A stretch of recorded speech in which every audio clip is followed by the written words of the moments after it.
3រឿងពស់កេងកង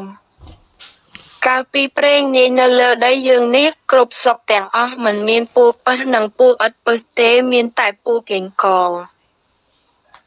មាននិទានថាកាលពីដើមម្ល៉េះមានមនុស្សពីរនាក់ប៉ះដីប្រពន្ធឈ្មោះនាងនេះមានកូនស្រីមួយឈ្មោះនាងអេតម្ដីនោះទៅជួយអំកំបាត់ជាយូរអង្វែងថ្ងៃមួយអស់បងប្អូនផ្ទះជិតខាងគេបបួលគ្នាទៅរកអស់ឯនាងនេះឮទេបបួលគ្នាក៏ទៅជាមួយនឹងគេដែលយកនាងអេតជាកូនទៅជាមួយផងលីដឹងចូលទៅក្នុងព្រៃបានឃើញអស់មួយធំនាងនេះយះវៈដឹងពស់អស់លួសពស់យូរបន្តិចទៅដឹងក៏រង្គោលធ្លាក់ទៅក្នុងរន្ធពស់នាងនេះមើលទៅឃើញដឹងនឹងពស់កេងកងក៏និយាយនឹងពស់នោះឲ្យហុចដឹងហើយឯពស់កេងកងឆ្លើយឡើងថាបើនាងឯងដោយអញធ្វើជាប្រពន្ធអញទើបអញឲ្យដឹងបើនាងឯងមិនដោយអញមិនធ្វើជាប្រពន្ធអញនោះអញមិនឲ្យដឹងទេនាងនេះឮពស់កេងកងថាដូច្នេះហើយហេតុតែជាស្រីខូចក៏ទទួលព្រមថាលែងតែអ្នកឯងឲ្យដឹងមកខ្ញុំចុះចាំងាយសុំខ្ញុំឲ្យមេអេតមកហៅពស់កេងកងឮនាងនេះថាដូច្នោះក៏ឲ្យដឹងមក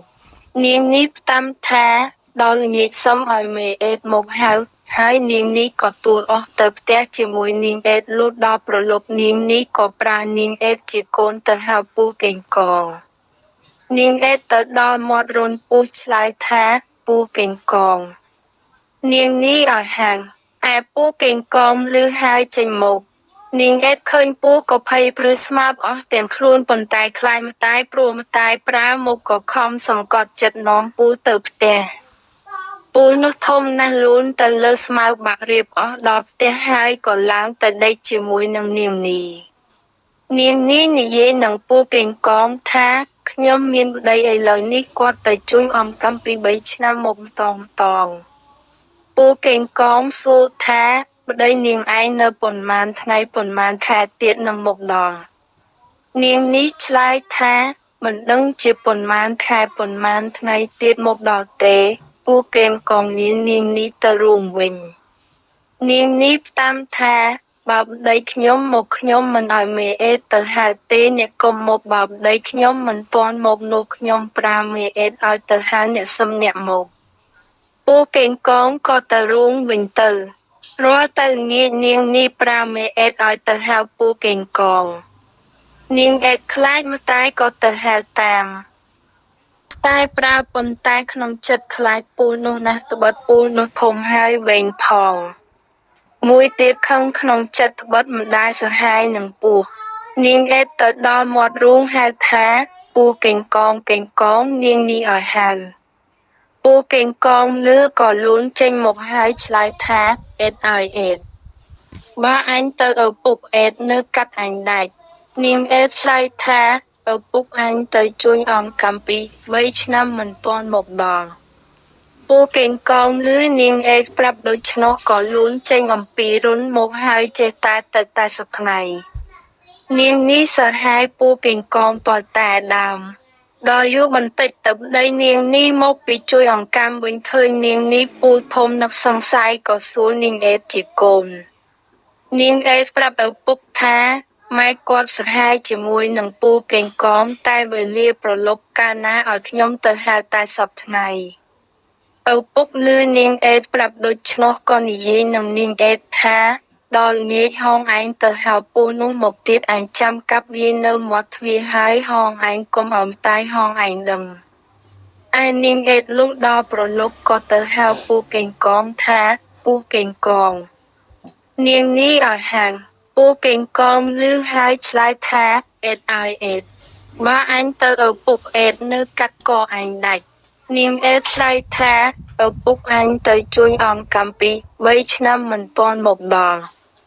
ពស់កេងកងឮនាងអេតប្រាប់ដូច្នោះស្មានថាឪពុកមិនទាន់មកពីជួយអង្កាមមែនក៏ទៅដោយសប្ថ្ងៃឯឪពុកនាងអេតកាលដើមពុននៅមាត់ទ្វារចាំកាប់ ពូកេងកងលូនចូលក្នុងទ្វារបន្តិចឪពុកនាងទេកាត់ដាច់ហើយកាត់មួយកំណាត់ខាងកន្ទុយយកទៅដាក់លើស្កាតមួយកំណាត់ខាងក្បាលយកទៅដាក់លើមេឃពុទ្រាឯកាត់ដល់ខ្លួនឲ្យនាងអេតយកទៅពន្លះពន្លាត់ស្បែកចោលហើយផ្តាមនាងអេតថាកុំឲ្យម្ដាយហងឯងដឹងតែត្រូវទុកសាច់ស្លឲ្យម្ដាយហងឯងស៊ីឪពុកនាងអេតក៏លាងឈាមរស់ជ្រះអស់ទុំឲ្យមានសល់ឯនាងនេះពុំបានដឹងជាប្តីកពូថាសហាយស្លាប់ទេព្រោះពេលនោះនាងនេះមិននៅតែសួរបងប្អូននៅផ្ទះឆ្ងាយលុះព្រឹកឡើងនាងអេតយកសាច់ពស់មកស្លទុកឲ្យនាងនេះជាម្ដាយស៊ីនាងនេះឃើញសម្លខ្លាញ់រលើបទាំងបានទាំងឆ្នាំងក៏សួរនាងអេតថាបានសាច់អ្វីស្លអេតនាងអេតប្រាប់ថាសាច់ជ្រូកនាងនេះគិតស្មានថាសាច់ជ្រូកមែនក៏ឲ្យដួសសម្លយកមកស៊ីបាយ